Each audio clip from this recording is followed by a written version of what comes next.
Hello everyone, welcome to the 49th International Conference on Parallel Processing, ICPP 2020. My name is Junyu Li. Today I'm going to present our work of developing a loss prediction-based asynchronous stochastic gradient descent algorithm for distributed training of deep neural networks. This work was done together with Ligang He, Shenyuan Ren, and Rui Mao. The presentation includes the following 5 parts. The first one is the introduction, introducing the background of the research. Then we present the motivation of why we do this work. The third part is about the proposed algorithm, containing 4 components: workers, parameter server, loss compensation predictor, and step predictor. After that, we demonstrate the experiment's results on popular benchmark datasets, CIVA10 and ImageNet. Furthermore, we evaluate the performance of loss predictor and step predictor and overheads in the parameter server. Lastly, we conclude our contributions in this work. Now, let's have a look at the background of the research. Nowadays, deep neural network has shown significant results in many domains, especially in the field of image processing. Along with those amazing results, there are 2 major phenomena in deep learning that show continually increasing trends. The first one is the size of training datasets. Another one is the architecture complexity of the neural networks. Yes, you can say, it's okay, it's big data area, everything is big. However, let's have a look at what we have in the computing infrastructures. There are 3 kinds of computing units widely used in training neural networks: central processing unit, graph processing unit, and tensor processing unit. They are known as CPU, GPU, and TPU respectively. Though they have many advantages in different aspects, however, CPU has less computing capacity than GPU in training neural networks. GPU is restricted to the size of onboard memory. TPU is powerful but has limited generalizations. But don't be afraid, it's still okay. We can finally utilize the advantages of computing units in a smarter way. Can we use multiple computing units? The answer is definitely yes. Distributed training neural networks is a promising strategy. It not only enables parallel computing, but also can utilize abundance of computing resources on demand. Here's an example of the distributed training system.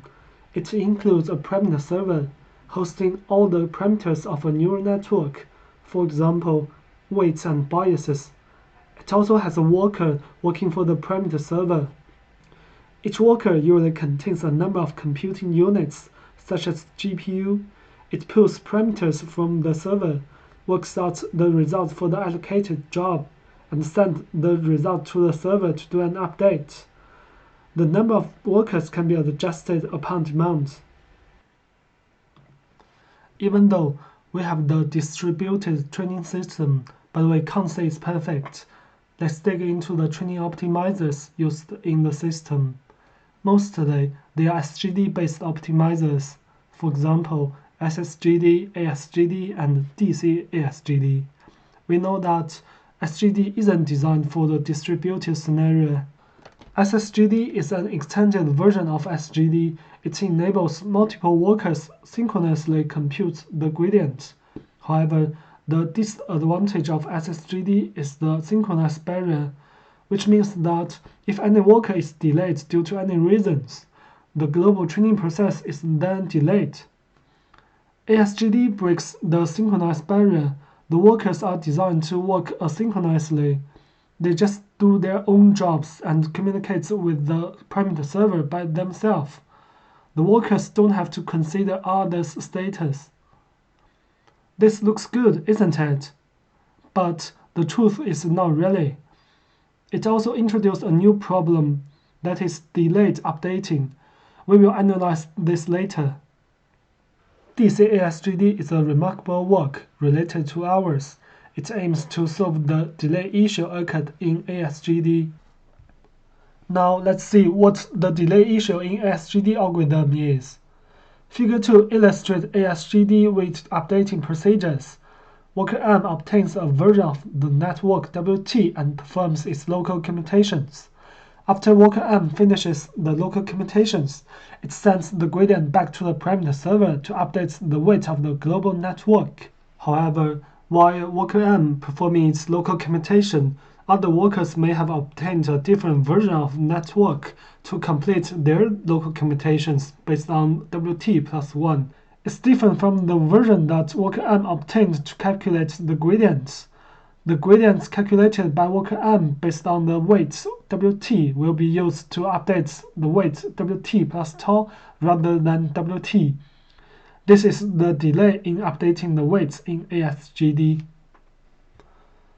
Furthermore, we rebuilt DCASGD and investigated the learning curve of DCASGD on RunStats 18 with 4, 8, and 16 workers. The performance of DCASGD on CIFAR10 benchmark dataset is shown in Figure 3. It can be observed that although the performance of DCASGD approximates that of SGD, however, the error rate obviously rises along with the amount of worker rising. According to the analysis, we found that DCASGD works fine with conditions of low delay. However, the performance drops significantly when the delay is high. Now, it's time to demonstrate our algorithm. We propose LCSGD in this work. To address the delay updating problem in ASGD, the basic idea is to optimize the loss value calculated by each worker to compensate for the delay. We model the trend of loss values during training as a time series by a loss predictor. We use a step predictor to model delayed steps for the loss predictor. Moreover, we extend regular bench normalization to an asynchronous version to further improve the performance. As presented previously, there are 4 main components in our LCSGD: the workers, the parameter server, the loss predictor, and the step predictor. Next, we present these 4 components in more detail. The training process of each worker is presented in this process cycle. At the beginning of each iteration, the worker requests the latest network weights from the parameter server. Based on the retrieved network, the worker takes a batch of training data and performs a forward propagation to compute the loss value. Along with the forward propagation, the mean and the variance of bench normalization layer are also updated. These data are stored following from line 5 to line 7 in algorithm 1, and then are sent to the server. The loss value is used to calculate the compensation value. The mean and the variance are accumulated to a global mean and a global variance of bench normalization layer. Once the worker receives the compensated loss value from the server, it does backpropagation through the network to calculate the gradient. The calculation here follows line 10 in algorithm 1. Finally, the worker pushes the gradient to the parameter server to update the network. The parameter server generally receives the requests from the workers and sends the corresponding response back to the workers. There are 3 different jobs for the server. If the server receives a pull request, then just send the latest parameters to the worker who requested. Else, if gradients are received, the server updates the parameters using the gradient.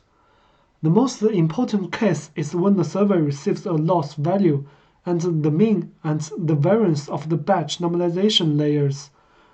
The processes follow from line 1 to line 7 in algorithm 2. It will first ask the step predictor to predict a step k for which the network version will have evolved when the worker finishes its local commutations and sends the results back to the server again. Then, the loss value and the predicted number of steps are fed into the loss predictor to predict the loss delay at the following k steps. The server sends the predicted loss back to the worker so that the worker uses this loss to compensate for its original loss value and then performs the backpropagation. After all, the server accumulates the mean and the variance sent by the worker to update the global mean and the global variance for each batch normalization layer. Now let's see how the loss predictor works. The prediction model used by the loss compensation predictor is an RNN network, which resides in the parameter server. The first two layers of the network are LSTM layers, and the final layer is a linear layer. The operations performed by the predictor is outlined in this figure. Basically, it does online training using the new fat data to make predictions. Each time, we train the loss predictor with the latest loss value from worker M. After the training, the loss predictor predicts the next k steps of loss for worker M. Based on the predictions, we compensate for the loss by accumulating them. Finally, we permanently update the training data for the loss predictor. As mentioned several times, the loss predictor needs a delayed step k to do the compensation. The step predictor defines such steps. The number of step k means the number of other workers who send updates to the server via the worker M running on its local commutations. According to our analysis, the value of k depends on numbers of system status. For example, the computing capacity of each worker, network quality between the worker and the server. These system status typically vary in practice. Therefore, we construct a multivariate step predictor to capture the complex conditions in the distributed training system, which can potentially generate more accurate predictions for the step k. Firstly, we extract important information about the worker M, including the interaction interval that the worker M communicates with the server. Besides, it also uses the data of computing capacity and the communication latency of the worker M. Then, train the step predictor with this worker M status. And then, we utilize the step predictor to forecast the step k for worker M. Finally, we update the training data of the step predictor. Now, let's have a look at the experiment result of our proposed algorithm. We evaluated LCSGD on CIFAR10 and ImageNet benchmark datasets. The experiments were carried out on a GPU cluster equipped with numbers of NVIDIA Tesla V100 GPU. The hyperparameters followed the settings in the original works. The results demonstrate that LCSGD delivers significant results, outperforming other distributed training algorithms. Figure 4 shows the learning curve of training error rate and test error rate of ResNet 18 on CIFAR10 dataset as the training progresses. Table 3 details the final test rates of all algorithms when they run with different numbers of workers. It also shows the performance degradation over the baseline algorithm. The following observations can be made from Figure 4 and Table 3. Our method, LCSGD with asynchronous bench normalization, achieved the lowest error. When training with 4 workers and 8 workers, it was even better than SGD. Although all of the distributed training algorithm lost accuracy as the number of workers increased, LCSGD still demonstrated the lowest performance degradation. To further evaluate the performance of LCSGD with large-scale tasks, we tested these algorithms with ImageNet dataset. Figure 5 illustrates the error rate of the global model ResNet 50 with asynchronous bench normalization as the training progresses on ImageNet. And Table 4 shows the detailed evaluation results. These results show the top 1 error of the distributed algorithm training ResNet 50 with one crop ImageNet. These results were similar to those with CIFAR10. Our LCSGD with asynchronous bench normalization still produced the best performance among all other algorithms. Additionally, we evaluated the performance of the loss predictor and the step predictor. The performances are shown in Figure 6 and Figure 7. The brown curve is the real data, while the blue curve is the predicted data. The curve of the prediction largely overlapped the curve of the actual values. Overall, the predictors worked effectively in terms of the accuracy. Finally, we analyzed the overhead in the parameter server. Table 5 and Table 6 show the average time spent by the loss predictor and step predictor in a training iteration when training with CIFAR10 and ImageNet, respectively. It can be seen from the tables that the time cost is steady for different datasets.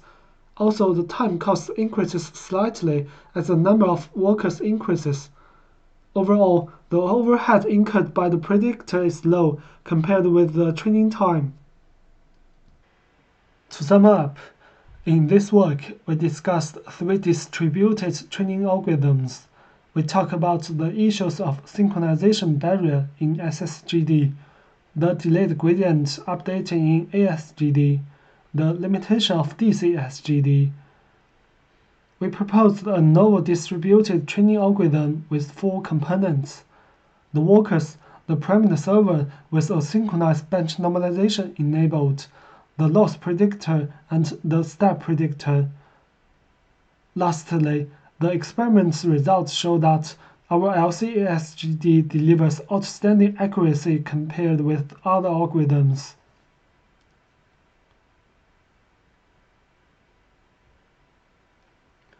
Thank you for your attention.